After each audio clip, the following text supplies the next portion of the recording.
আরশোলা বলে অপমান করেছেন। আরশোলা ইংরেজিতে ককরোচ। চিফ জাস্টিস বলেছেন যারা ডেলিভারি বয়, যারা বেকার ছেলে মেয়ে, যারা গরিব ছেলে মেয়ে, আমরা যারা আন্দোলন করি, দাবি দাওয়া করি, খেটে খাওয়া মানুষের পক্ষে শ্রমজীবী মানুষ, তাদেরকে তিনি আরশোলা বলে অপমান করেছেন। আরশোলা ইংরেজিতে ককরোচ। সেই জন্য এটা সোশ্যাল মিডিয়ার এটাই হচ্ছে শক্তি। রাতারাতি লাখ লাখ ছেলে মেয়ে এই সিজেপি করে ককরোচ জনতা পার্টি করেছে। এটা ভারতীয় জনতা পার্টির উপরে একটা লাঞ্ছন। এবার শুনে নাও, আরে শোনো, একটু ধৈর্য ধরো না। কিন্তু এটা যে নতুন প্রজন্মের ছেলে মেয়েদের এই উদ্যোগ ব্যাপক সমর্থন।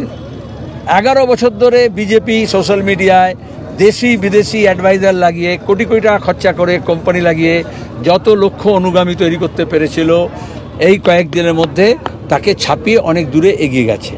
এবং সেখানে দাঁড়িয়ে যখন 94 মিলিয়ন হয়ে গেছে, তখন দাঁড়িয়ে সেটা আরও আবার 100 কাছাকাছি চলে আসবে।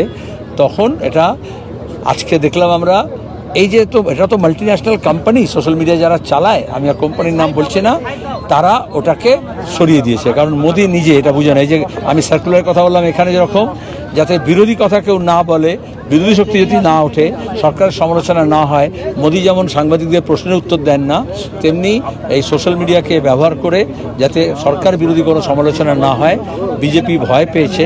এবং এই জন্য তারা ওই কোম্পানিগুলোকে, আমেরিকান কোম্পানিকে ব্যবহার করে ওইটাকে এখন অফ করে দেওয়ার চেষ্টা করেছে।